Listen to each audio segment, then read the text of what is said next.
आधुनिक जगाचा आर्थिक पाया असलेल्या भांडवलशाहीच्या या विशेष विश्लेषणात आपले स्वागत आहे. चला तर मग सुरुवात करूया. जुन्या काळातील मोठे कारखाने आणि आजच्या दिग्गज टेक कंपन्यांमध्ये नेमका काय संबंध आहे? कधी विचार केलाय? याचं सोपं उत्तर आहे भांडवलशाही, जिथे सरकार नव्हे तर खाजगी व्यक्ती केवळ नफा कमवण्याच्या उद्देशाने व्यवसाय चालवतात.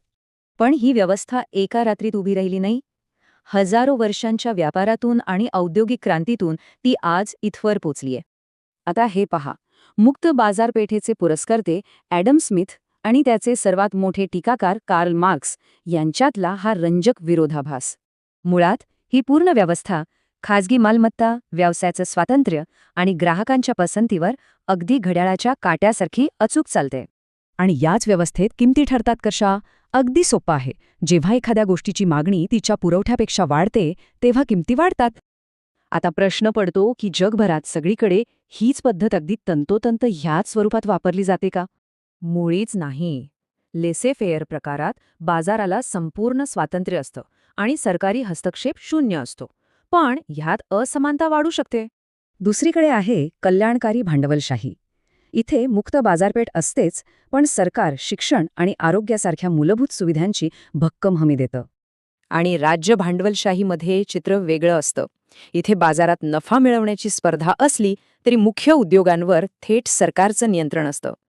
तटस्थपणे विचार केल्यास या व्यवस्थेमुळेच वेगाने आर्थिक वाढ झालीय आणि स्मार्टफोन किंवा AI सारखे अफलातून तांत्रिक शोध शक्य झालेत. पण नाण्याला दोन बाजू असतात.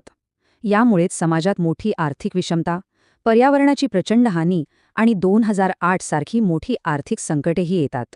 समाजवादाशी तुलना केली तर दोन्ही विचार अगदी टोकाचे वाटतात. एकीकडे केवळ नफा तर दुसरीकडे संपूर्ण समाज कल्याण आणि सरकारी नियंत्रण. आजच्या आधुनिक जगात याची रूपं बदललीत. आता आपल्याला मोठ्या टेक कंपन्यांची मक्तेदारी आणि शेअर बाजारांवर वर्चस्व असलेली फायनान्स भांडवलशाही दिसते. भारताचंच उदाहरण घ्या.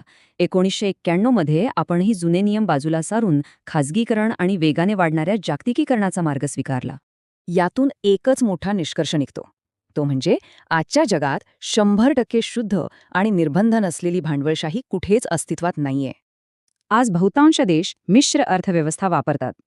यात मुक्त बाजारपेठेची ताकद आणि समाज कल्याणासाठी आवश्यक सरकारी नियमन यांचा उत्तम मेळ असतो.